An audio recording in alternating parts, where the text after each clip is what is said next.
വേദന കൂടുവോ? കരയല്ലേ കുട്ട? ആ കുമ്പളങ്ങ ലഡുവിന് വേണ്ടിയും കേക്കിന് വേണ്ടിയാ നമ്മളെ ഇതുപോലെ എടുത്തിട്ട് അടിച്ച. പണി കിട്ടിയ സ്ഥലത്തെല്ലാം കുമ്പളങ്ങ പോലെ വീർത്തിരിക്കുക.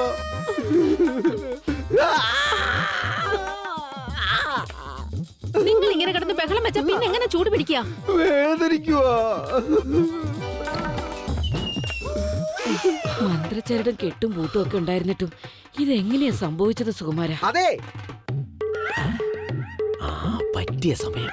ഇപ്പൊ ആരും കഴുത്തെ പിടിച്ചിട്ടില്ല. ഞാനെല്ലാം തുറന്നു പറയാൻ പോവാ. അല്ല കുട്ട, നിങ്ങക്ക് പുറത്താണോ അടി കിട്ടിയത് അതോ തലയിലാണോ?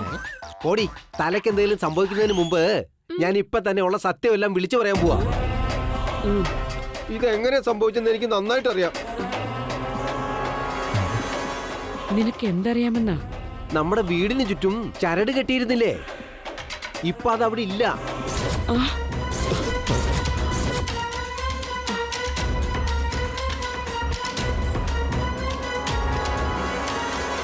ആ ചരട് ഇല്ലാത്തത് കൊണ്ടാ ശക്തി ഉള്ളി കേറി വന്ന് നമ്മളെ എല്ലാവരെയും വീണ്ടും ഉപദ്രവിച്ച്. കുട്ടപ്പൻ എന്താ അപ്പൊ തന്നെ പറയാതിരുന്നേ? എനിക്ക് പറയാൻ പറ്റാത്ത അവസ്ഥയായിരുന്നു. പറയാൻ തുടങ്ങുമ്പോ ആരോ കഴുത്തെ പിടിച്ച് ഞെക്കും.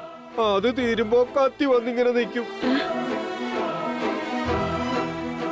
ഞാൻ സത്യം പറയാൻ നോക്കുവോ അതോ എന്റെ ജീവൻ രക്ഷിക്കാൻ നോക്കുവോ? സുകുമാര, ഉടനെ തന്നെ ശങ്കരിയമ്മയെ പോയി കാണണം. ആരാണ് ഇതിന്റെ പിന്നിൽ പ്രവർത്തിച്ചതെന്ന് കണ്ടുപിടിക്കണം. ചരട് പൊട്ടിച്ചെറിഞ്ഞത് ആരാണെന്ന് മനസ്സിലാവട്ടെ. എന്നിട്ട് ഇതിനുള്ള ഉത്തരം പറഞ്ഞോളാം. നമുക്കെതിരായിട്ട് ഈ വീട്ടിൽ എന്തെങ്കിലും ചലിച്ചാൽ പിന്നീട് ഒരിക്കലും അവർക്ക് ഈ വീട്ടിൽ തുടരാൻ സാധിക്കരുത്.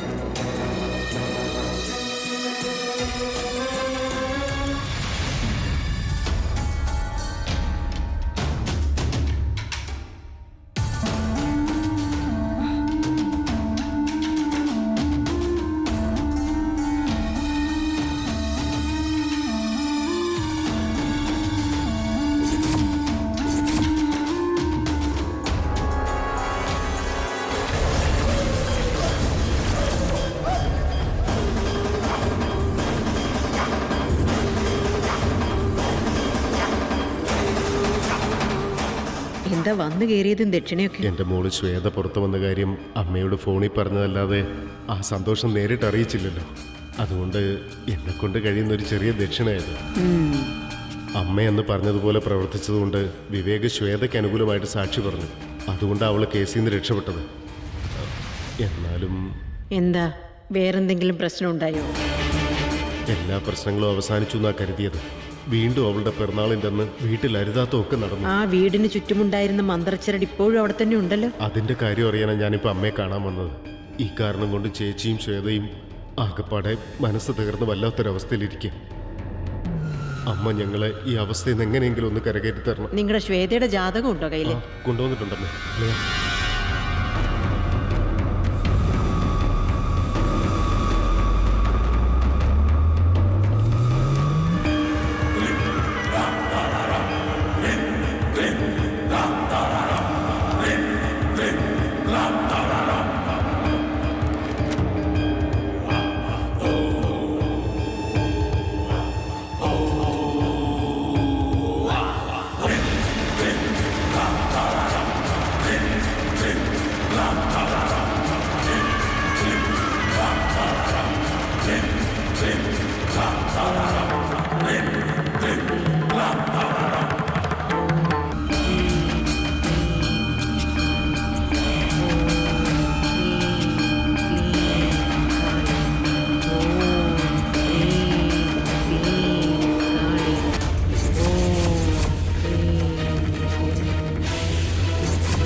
നിന്റെ കളി എന്റെ അടുത്ത് വേണ്ട.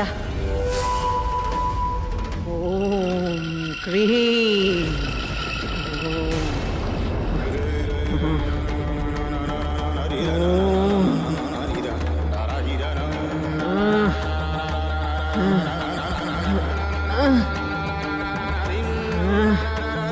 ശങ്കരിയമ്മേ, ശങ്കരിയമ്മേ.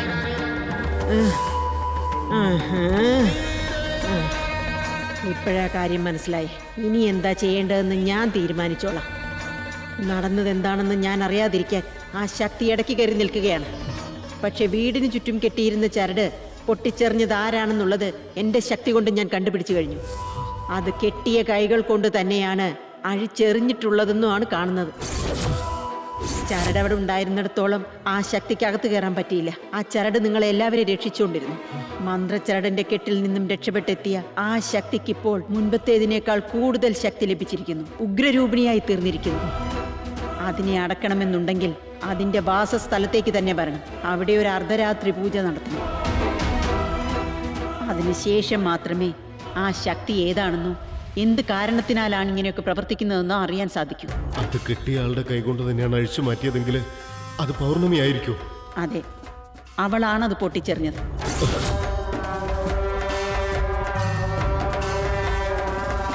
ഒന്നും അറിയാത്ത പാവത്തെ പോലെ അഭിനയിച്ച് അവള് ചെയ്തു വെച്ചിരിക്കുന്ന കാര്യം കണ്ടില്ലേ? അത് ശരിയാണ്.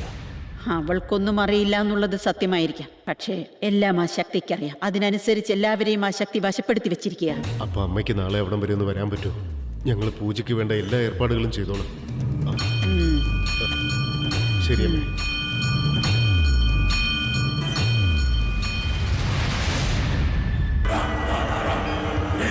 എന്നെ ഇവർക്ക് അത്രയേറെ വിശ്വാസം. അങ്ങനെ ഒരു വിശ്വാസത്തോടെ എൻ്റെ അടുത്ത് വന്നുകൊണ്ടാണ് ഞാൻ ആ പൂജയ്ക്ക് സമ്മതിച്ചത്. എൻ്റെ ഇത്രയും വർഷത്തെ എക്സ്പീരിയൻസിൽ എത്രയോ സംഭവങ്ങൾ കണ്ടിട്ടുണ്ട്. എൻ്റെ ശക്തി എല്ലാം കാണിച്ചു തന്നിട്ടുണ്ട്. ഇന്ന് ആദ്യമായിട്ടാണ് ഇങ്ങനൊരു സംഭവം. ആ ശക്തി ചെയ്യുന്നത് എന്താണെന്ന് കണ്ടുപിടിക്കാൻ എനിക്ക് സാധിക്കുന്നില്ല. അതുകൊണ്ട് ഇനി അർദ്ധരാത്രി പൂജ നടത്തിയാൽ പോലും ആ ശക്തിയെ കെട്ടിയിടാൻ സാധിക്കുമോ എന്നുള്ള കാര്യത്തിൽ എനിക്ക് വലിയ സംശയമുണ്ട്. ഇപ്പൊ അതൊന്നും അല്ല പ്രശ്നം. തത്സമയത്തെ ഗൃഹനില അനുസരിച്ച് ശ്വേതയ്ക്ക് കണ്ടകശനിയുടെ സമയം കൂടിയാ. ഇത് ശരിയാക്കാൻ പറ്റില്ലേ ശങ്കരിയമ്മേ? 7:30 ശനിയാണെങ്കിൽ പോലും പരിഹാരം പറഞ്ഞു കൊടുക്കാം. കണ്ടകശനിയുടെ ഫലങ്ങൾ അനുഭവിക്കാനേ നിവൃത്തിയുള്ളൂ. ശ്വേതയെ രക്ഷിക്കാൻ ആർക്കും കഴിയില്ല. ജീവിതത്തിൽ ഇന്ന് വരെ അനുഭവിച്ചിട്ടില്ലാത്ത വലിയ വിഷമങ്ങളൊക്കെയാണ് ഇനി അങ്ങോട്ട് അവളുടെ ജീവിതത്തിലേക്ക് ഉണ്ടാവാൻ പോകുന്നത്. അവളുടെ കൂടെ നിൽക്കുന്നവർക്കും അതിന്റെ പ്രഭാവം ഉണ്ടായിരിക്കും. ചിലപ്പോൾ ജീവന് പോലും അപകടമുണ്ടാവുന്ന സ്ഥിതി ഉണ്ടാവും. ഇത് നേരിട്ട് പറയാൻ പറ്റില്ലല്ലോ. പറഞ്ഞാൽ അവർ വിഷമിക്കും. ആ വിഷമം മാത്രം മതി അവരിലെ ധൈര്യം ചോർന്നു പോകാൻ. അതുകൊണ്ട് നാളെ എന്നെക്കൊണ്ട് പറ്റുന്ന രീതിയിലൊന്ന് ശ്രമിക്കാമെന്ന് വെച്ചു. ഈ പൂജ ഒന്ന് ചെയ്ത് നോക്കട്ടെ. പിന്നീടുള്ളതൊക്കെ വിധിയാണെന്നേ പറയാൻ പറ്റുള്ളൂ.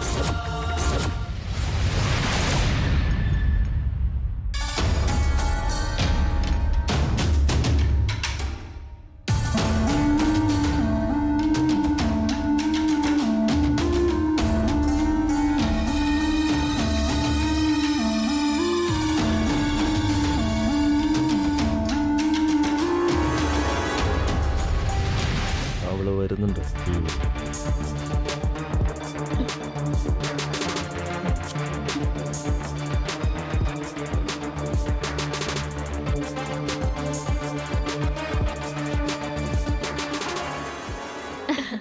പൗർണമി വാ വാ. എന്താ പൗർണമി, ആഹാരമൊക്കെ കഴിച്ചു? ഈ സമയത്ത് കഴിക്കുന്ന പതിവില്ലല്ലോ, ഇനി വേണം കഴിക്കാൻ. ഒന്നവിടെ നിന്നെ ചോദിക്കട്ടെ, ഇന്നലെ അമ്പലത്തിലെ പൂജ ഭംഗിയായിട്ട് നടന്നായിരുന്നോ?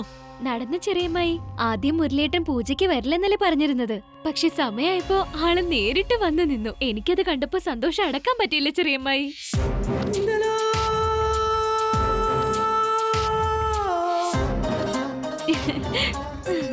ദൈവമേ, പൗർണമി ശരിക്കും അവരുടെ ഇടയിൽ കിടന്ന് പേടിയുവാണല്ലോ. ഇപ്പൊ ഞാൻ എന്താ ചെയ്യാ? പിന്നെ നിന്നോടൊരു കാര്യം ചോദിക്കണമെന്ന് കരുതിയിരുന്നതാ. അന്ന് പൂജ ചെയ്ത് നമ്മളെല്ലാരും കൂടി വീടിന് വെളിയിൽ കെട്ടിയിരുന്ന ചരടില്ലേ, അതിനിപ്പോ എന്താ? ആ ചരട് ഇപ്പൊ കാണാനില്ല പൗർണമി. ആരാ എടുത്ത് കളഞ്ഞെന്നറിയില്ല. ഓ, ആ ചരടോ? അത് ഞങ്ങൾ ഇന്നലെ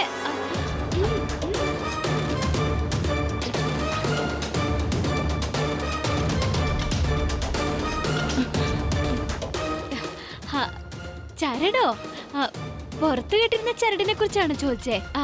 അതിനെന്ത് പറ്റിയെന്ന് എനിക്കെങ്ങനെ അറിയാനാ? ഞാൻ ഇന്നലെ ഈ ഭാഗത്തേക്ക് വന്നില്ലല്ലോ. എന്താ പൗർണമി, ഇപ്പൊ നീ എന്തോ ചരട് ഞങ്ങള് തന്നെയാ എന്നൊക്കെ പറഞ്ഞതോ? ഏയ്, അതെന്തോ ഓർമ്മയിൽ അറിയാതങ്ങ് പറഞ്ഞു പോയതാ. കുറെ നേരമായി കേൾക്കാൻ തുടങ്ങിയിട്ട്. എന്താന്ന് എന്റെ കാലെ പിടിച്ച് കരഞ്ഞു പറഞ്ഞാലേ നീ സത്യം പറയുള്ളൂ.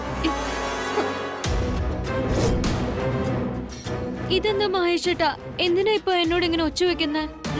എനിക്ക് അതിനെ കുറിച്ച് അറിയില്ലെന്ന് ഞാൻ പറഞ്ഞില്ലേ.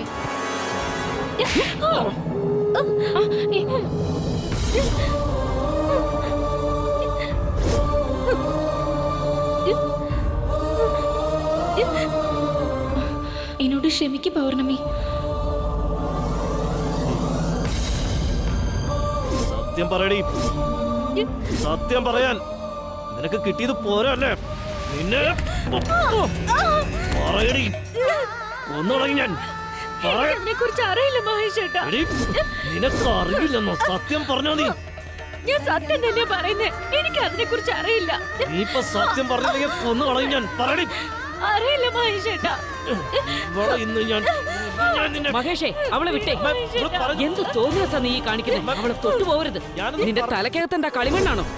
എന്തിനാ നീ അവളുടെ കഴുത്തെ പിടിച്ച് ഞെക്കുന്നേ? ഇത് കണ്ടോ അമ്മായി? എനിക്കൊന്നും അറിയില്ലെന്ന് പറഞ്ഞിട്ടും മഹേഷേട്ടൻ എന്നെ കഴുത്തെ പിടിച്ച് ഞെക്കുമായിരുന്നു.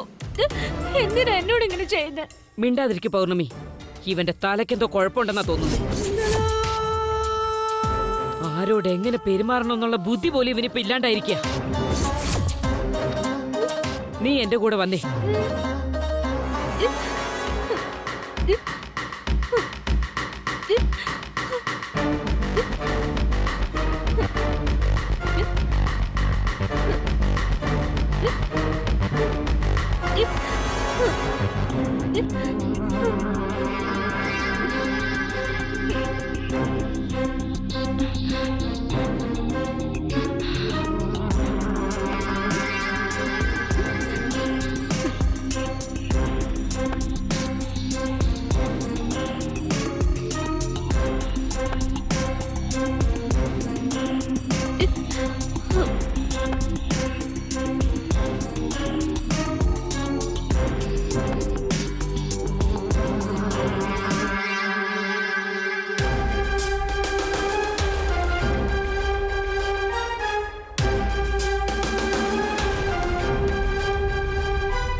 അല്ല പൗർണമി, നമ്മുടെ കുടുംബത്തോടും മുരളീകൃഷ്ണനോടും നിനക്ക് സ്നേഹമുണ്ടല്ലോ അല്ലേ? എന്തിനാ അമ്മായി ഇങ്ങനെയൊക്കെ ചോദിക്കുന്നേ?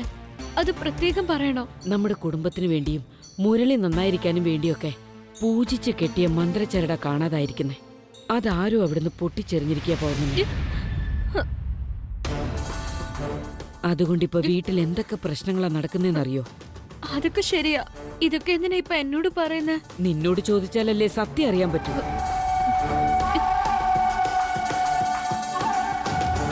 ആ ചരട് കെട്ടിയവര് തന്നെയാ പൊട്ടിച്ചെറിഞ്ഞെന്നാ പറയുന്നത്. അതുകൊണ്ട് നീയാണത് ചെയ്തിരിക്കുന്നെന്നുള്ളതിൽ സംശയമില്ല. നീ എന്തു പറയുന്നു?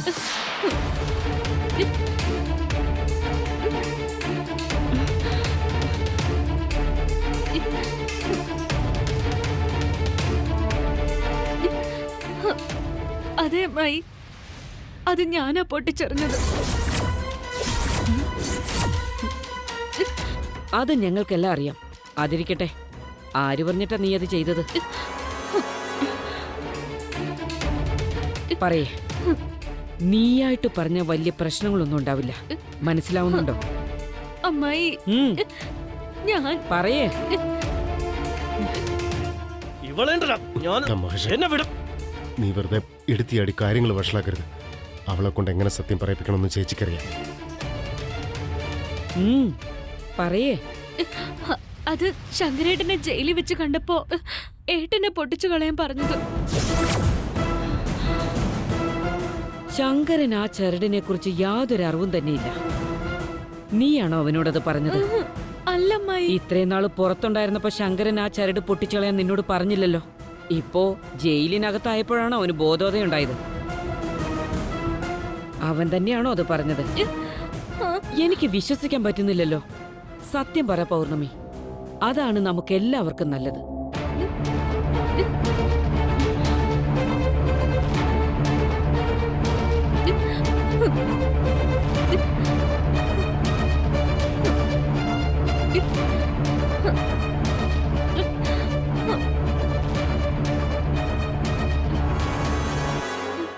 ഒരു കാര്യം ചെയ്യേ. ചിത്രയെ തൊട്ട് സത്യം ചെയ്യേ. ശരിക്കും ശങ്കരൻ തന്നെയാണോ നിന്നോടത് പൊട്ടിച്ചെറിയാൻ പറഞ്ഞത്? എങ്കിൽ നിന്നെ വിട്ടേക്കാം.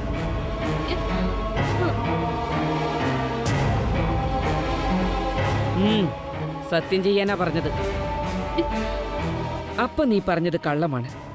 അല്ല. എങ്കിൽ സത്യം ചെയ്യാൻ മടിക്കുന്ന എന്തിനാ?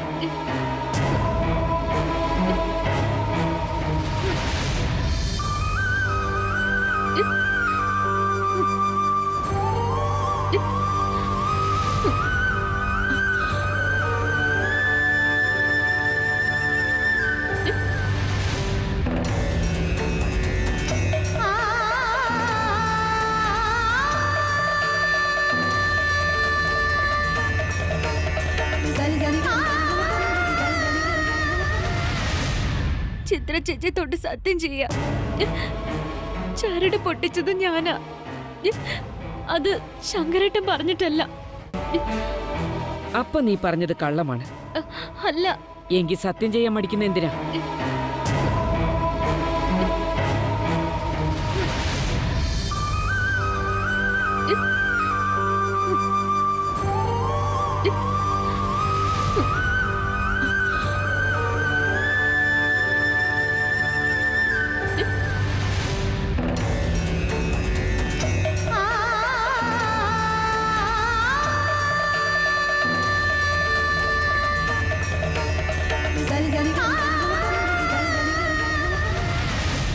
ചിത്ര ചേച്ചി തൊട്ട് സത്യം ചെയ്യാ, ചരട് പൊട്ടിച്ചത് ഞാനാ.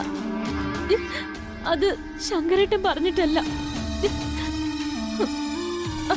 കല പറഞ്ഞിട്ട് അങ്ങനെ ചെയ്തത്.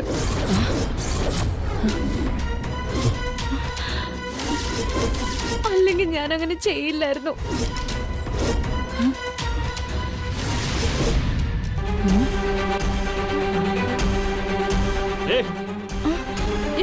അവള് പറയുന്നത് സത്യമാണോ? പറയണേ, നീയാണോ അത് മുറിക്കാൻ പറഞ്ഞത്?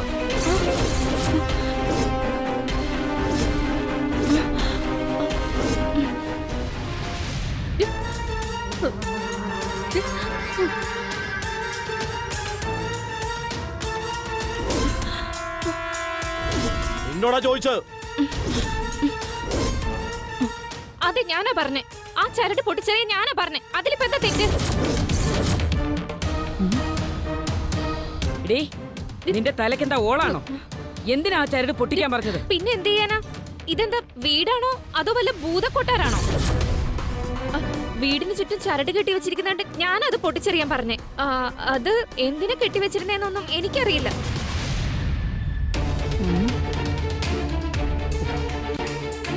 ഇന്ന് ഞാൻ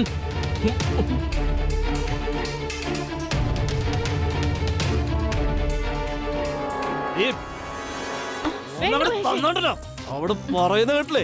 ഇവിടെ തർക്കുത്തരം പറയാൻ തുടങ്ങിയല്ലേ? ഇങ്ങോട്ട് നോക്കണേ. എന്തെങ്കിലും വലിച്ചുവാരി തിന്നിട്ട് മൂലയ്ക്ക് കിടക്കുന്ന നിനക്ക് നല്ലത്. ഇനി ഇമാതിരി അധിക പ്രസംഗം അങ്ങാനും നിന്റെ വായിന്ന് വീണ വയറ്റില് കുഞ്ഞുണ്ടെന്നൊന്നും ഞാൻ നോക്കൂല. വെട്ടി കൊന്നു കളയും ഞാൻ.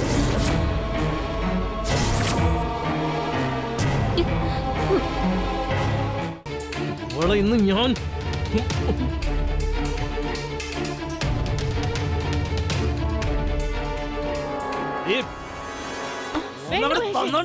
അവിടെ പറയുന്ന കേട്ടില്ലേ? ഇവിടെ തർക്കുത്തരം പറയാൻ തുടങ്ങിയല്ലേ? ഇങ്ങോട്ട് നോക്കണേ. എന്തെങ്കിലും വലിച്ചുവാരി തിന്നിട്ട് മൂലയ്ക്ക് കിടക്കുന്ന നിനക്ക് നല്ലത്. ഇനി ഇമാതിരി അധിക പ്രസംഗം അങ്ങാനും നിന്റെ വായിന്ന് വീണ വയറ്റില് കുഞ്ഞുണ്ടെന്നൊന്നും ഞാൻ നോക്കൂല. വെട്ടി കൊന്നു കളയും ഞാൻ.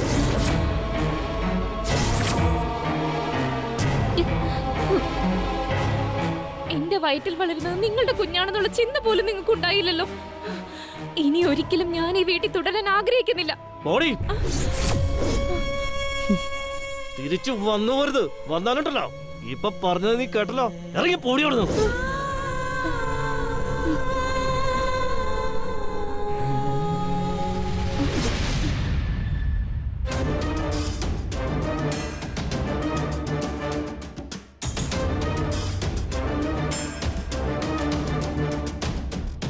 പൗർണമി, നീ എന്നാ അടുക്കളയിലേക്ക് ചെല്ലുമോളെ.